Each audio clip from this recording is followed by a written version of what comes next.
depois depressões, angústias e outras coisas. Mas o que eu quero me ater é que Elias, esse homem de Deus, vencedor de batalha, que desafiou vários profetas, um homem que lutava, um homem que era reconhecido, temido, um homem com intimidade, um homem que sabia exatamente que se ele dissesse Deus faz e Deus fazia. De repente esse homem se encontra em depressão, porque uma mulher, eu não disse 400 homens, 450 homens, não, eu disse uma mulher.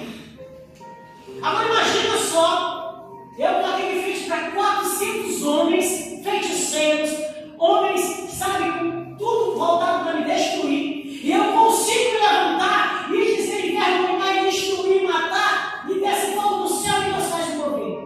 Eu me viro agora de uma mulher que diz, eu vou amanhã mesmo, o que aconteceu com eles, vai acontecer contigo. E aí simplesmente o que acontece, a minha fé toda vai embora. Por quê? Porque minha fé de Elias foi embora, irmãos. Deixa eu dizer uma coisa, muitas das vezes nós estamos cansados. O cansaço mental, o cansaço físico. Nós precisamos, e a própria palavra vai nos dizer isso. Nós precisamos entender que o desgaste espiritual, emocional, ele gera muitas vezes em nós situações adversas que paralisam a nossa fé. Observe bem. É só você olhar as lutas que Elias teve constantemente, o que ele enfrentou. E de repente algo vem e pronto, e a gente perde, a gente não consegue mais ter fé, a gente se atribula e a gente fica se questionando, meu Deus. A Bíblia diz que ele simplesmente pediu para Deus, Senhor, me mata. Ele pediu o quê? Para morrer. Ele pediu a morte. Amado, só pede para morrer quem está em estado de depressão, de medo, de angústia. Só pede para morrer quem não tem mais amor pela vida, para viver. Elias, ele disse, Senhor, me mata. Porque ele estava simplesmente apavorado. Ele estava com a mente cansada. Ele estava desestruturado de tantas lutas, de tanta guerra. Observe bem, se a gente for ler, a Bíblia fala que o Senhor mandou um anjo. O que foi a primeira coisa que o anjo fez? A primeira coisa que Elias fez, na realidade, quando ele entra na caverna, a Bíblia diz que ele dorme no sono profundo. Muitas das vezes nós precisamos desse descanso. Muitas das vezes você, nós nos colocamos muitas das vezes em situações em que é da nossa natureza. Nós temos essa predisposição de ajudar, de querer, de fazer, de sabe, e Deus entende, mas a Bíblia diz também que nós temos que ter sabedoria. Nós precisamos entender os nossos limites. E muitas das vezes, por não entender os nossos limites, nós caímos, nós adoecemos. Por muitas das vezes amar mais do que o necessário. Você deve amar, sim, o seu pai, a sua mãe, a sua esposa, o seu filho. Mas você tem que entender que se você não se amar primeiro, você está se destruindo. Você não vai conseguir amar ninguém porque você vai estar destruindo. E a Bíblia diz que Elias, ele dormiu um sono profundo.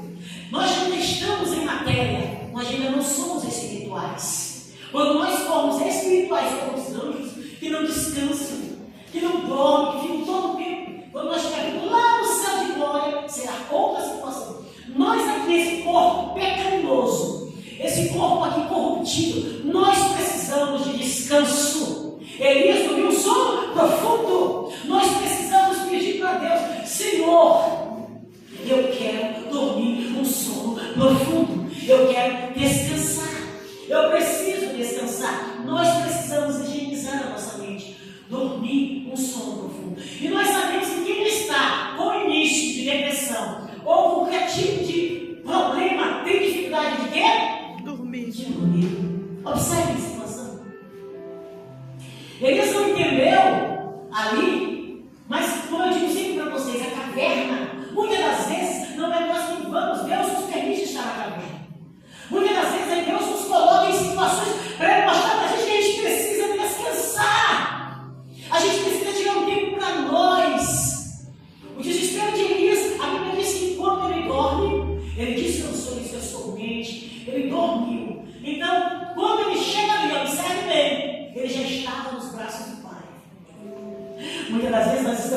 caverna. Muitas das vezes nós estamos no poço. Muitas das vezes nós estamos lá em Lodebar, esquecido por tudo e por todos. Mas o nosso Deus Todo-Poderoso, Ele não esquece de nós. Glória a Deus. E muitas vezes Deus. nós não percebemos e não entendemos porque nós estamos aonde? Olhando na caverna. Mas eu quero dizer que Deus está contigo na caverna, no poço. Deus está contigo em casa, fora de casa. Deus está contigo aonde quer que você esteja. Deus está contigo e Ele está comigo. A segunda parte, quando Ele diz, levanta. E a Bíblia diz que do lado dele tem pão e água. Nós precisamos nos alimentar. Quando nós estamos ansiosos, quando nós estamos depressivos, quando nós estamos preocupados, ou com um problema muito grande que a gente ainda não conseguiu ver a solução, nós temos a tendência de perder a fome, de não querer se alimentar. E aí Deus nos ensina mais uma vez aqui: cuida de ti, te alimenta, te hidrata, bem bastante água, come. Ah, mas eu não come, te alimenta, porque o teu espiritual depende da palavra, da oração e do jejum, mas o teu físico depende de arroz, carne e feijão. Amém, igreja? Amém. E nós precisamos entender isso. Deus, além de cuidar, além de Elias, porque depois Deus aparece, a gente conhece a história. Deus preparou o corpo físico de Elias. Amado, talvez eu não tenha essa certeza, continuando comigo, mas eu acredito que Elias, de tantas guerras, porque você não tem noção o que é você guerrear com 400 demônios, ou com uma legião de demônios, ou você ir ali e tocar no ninho de Satanás. Ele se levanta, mas ele se levanta de verdade. E entenda isso, Satanás, ele tem poder. Não subestime a inteligência e o poder dele, não. Ele tem que seguir, ele só não é mais do que o nosso Deus. Glória a porque ele Deus. foi criado por ele. Ele está debaixo dos pés do Senhor. E a gente precisa entender isso. E muitas das vezes nós estamos nos deparando com situações em que não só Elias, mas eu tenho certeza que Davi também entrou em depressão ao ser perseguido pelos seus amigos. Saul tentou matar, que é um homem que ele admirava como rei, como pai. Seu filho lutou para matar também. Amado, não tem que suporte. Não tem que suporte. Né? Tem que haver. Mas aí é que entra a questão. Independente de onde você esteja, e eu estou vivendo esse momento. Eu estou vivendo esse momento e que se agrava ainda muito mais coisas. E eu me lembrei de Davi. Hoje eu estava me lembrando, me comparando com Davi. Porque além de uma situação adversa, de perda, e tudo, perseguições, e sabe, coisas. E eu hoje entendi em Deus. Eu acordei pela manhã e disse assim: eu sou Nadália Tavares da Silva Santos. Eu sou mulher de Deus, separada, escolhida. Deus me chamou e me regimentou para o seu exército. E eu sou um general que nunca perde batalha, que nunca vai perder. E por isso eu tenho certeza de tudo que Ele vai fazer em mim, para mim. Ele está no controle de tudo. E eu me levantei hoje, decidida, como todas as vezes que eu estou na caverna, eu me levantei, me alimentei e disse: vou continuar como Deus disse para Elias. Pela segunda vez, levanta e come. E na terceira ele disse assim: levanta, porque a tua caminhada ainda é muito longa. Glória a Deus. Aquilo que o diabo quer parar em você e em mim, declarando falência, morte, declarando desespero, desejo suicida, declarando que você não vai conseguir, que você está só. O mundo se acabou e agora você segue, continuando, confiando que o Deus que te regimentou para o seu exército, Ele está fez essa batalha e Ele vai vencer, você também vai vencer. Glória a Deus. Nós temos que entender isso, independente de qualquer coisa. E Deus, Ele nos deixa passar na caverna, Ele nos deixa passar em Lodebar, Ele nos coloca no poço, Ele nos coloca em cadeias e prisões para nós aprendermos com Ele, a depender exclusivamente dEle. Glória a Deus. E quando nós começamos a aprender a dependência de Deus, amado, é algo sobrenatural. Hoje eu postei assim, não lembro quem postasse, mas eu quis dizer o seguinte: que as lutas que estão me travando, estão vindo para mim, as pedras que estão se colocando no meu caminho, elas só servirão para que eu me levante ainda mais forte. Glória a Porque Deus. não é a minha força, entenda bem, não é a tua força, mas é aquilo que está em você, o Espírito Santo de Deus, que te reanima, que te levanta, que diz para você: ei, tu é mais do que vencedor. Lembre-se disso todas as vezes que Satanás entrar na mente para dizer que não vai dar certo, que você já perdeu, que você é derrotado. Eu quero dizer que Elias, em o ápice da sua depressão, o ápice do seu desespero de morte, ele estava sendo cuidado por Deus. Você está sendo cuidado por Deus. Por mais que a gente não entenda, e eu quero dizer uma coisa: existem coisas que você não vai entender, eu não vou entender, e isso não vai fazer com que nós vamos parar. Amém?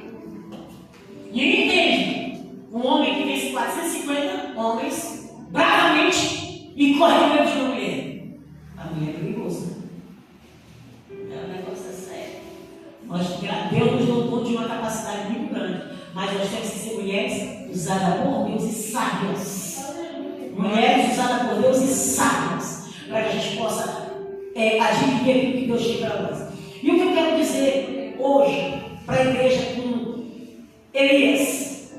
Eu quero dizer, irmãos, que Deus ele vai permitir situações adversas, e Ele é quem decide tudo sobre você e sobre mim. Quando nós entregamos nossa vida para Jesus, a Bíblia diz que o homem faz planos, mas a resposta vem de Deus. A gente sonha, a gente faz projetos, eu vou fazer, eu vou acontecer. Esse é o teu plano, esse é o meu plano. Mas se nós estamos debaixo da potente mão do Senhor, entregamos a nossa vida para Ele, vai acontecer aquilo que Ele determinar. E nós temos que o quê? Receber e aceitar. É exatamente isso. Aceitar. E muitas das vezes aceitar o que Deus tem para nós não é fácil. Às vezes aceitar o que Deus tem para nós não é fácil. Eu me lembro daquele profeta que Deus disse assim: ei, eu vou tirar a tua mulher de ti. Qual é o nome dele? Não, esqueci o nome dele agora. Nabal é de Abigail. Eu vou tirar a delícia dos teus olhos. Né? Esqueci o nome do profeta. E ele não é para te chorar. Olha só, eu vou matar a tua mulher que tu ama. Ezequiel.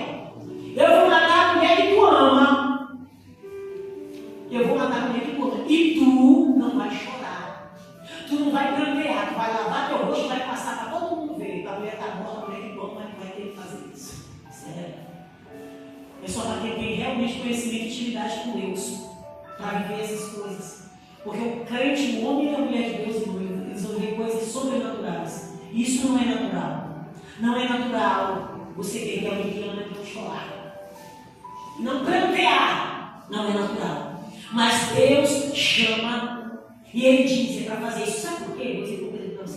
Deus é perverso, não. É porque Ele entendeu que esse exemplo meu aqui, Ele entendeu que eu estou preparado. E esse meu exemplo vai fazer com que muitas pessoas entendam um propósito maior. E o intuito de Deus é preparar, salvar pessoas, não é agradar o meu coração, porque o intuito de Deus é vidas. Mas eu quero ser feliz. Sim, mas a tua felicidade está trazendo o quê? Vidas para Cristo. A tua felicidade está dando testemunho de Cristo. Então, se a tua felicidade não está trazendo isso, não interessa a Deus. O que interessa a Deus é que nós somos o quê? Pequenos Cristo, representantes dele na terra, para fazer diferença aqui. Em meio às lutas, em meio às dificuldades, em meio às adversidades, continua perseverando, continua acreditando. E hoje eu disse para Deus: eu estou assim, eu estou vivendo o ápice, eu estou vivendo o monte e o vale.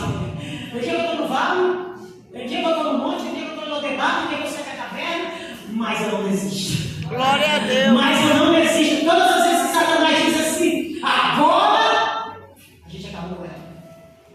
Aí o meu Deus vem nadar, levanta, porque a jornada é grande. Levanta, porque a jornada é grande. E aí eu me levanto, não com a força da nadada, porque a nadada não tem força nenhuma, mas a força do poder que há no Espírito Santo de Deus, que habita em mim, habita em você, habita em mim, habita em você, habita em mim, habita em você. Essa força que faz com que nós nos levantamos, dizemos para Satanás: tu não vai conseguir, os teus planos serão frustrados na minha vida. Glória a Deus. já me garantiu vitória. Glória a Deus. Que nós possamos entender que Deus, na sua infinita graça e misericórdia, me conhece e te conhece. Ele sabia que Elias suportaria passar, porque a palavra dele diz: eu não dou prova além do que vocês possam suportar. Então não adianta ninguém querer dizer: não, eu parei, não, é porque foi grande. Não, Deus sabe que a hora que ele sabe que você não vai suportar, ele diz: não, até aqui eu posso, daqui minha filha não suporta mais. Então, se eu creio nisso, se eu creio na palavra, muitas das vezes, mesmo me arrastando, mesmo em dor, mesmo em lágrima, mesmo em pranto, mas eu continuo dizendo: de certo que o meu Redentor vive, de certo o Senhor que vai dar a provisão. Eu não estou entendendo nada, mas eu continuo crendo na tua provisão. Eu sei que uma porta vai se abrir, eu sei que algo vai acontecer no teu tempo. E é esse o nosso maior problema, é entender o tempo de Deus e a hora certa de tomar a decisão de fazer algo. Porque muitas vezes nós tomamos decisões erradas, precipitadas, porque nós estamos tão cansados, tão fadados, e já não aguentamos mais esperar. Eu não aguento mais esperar. Vou contar uma coisa aqui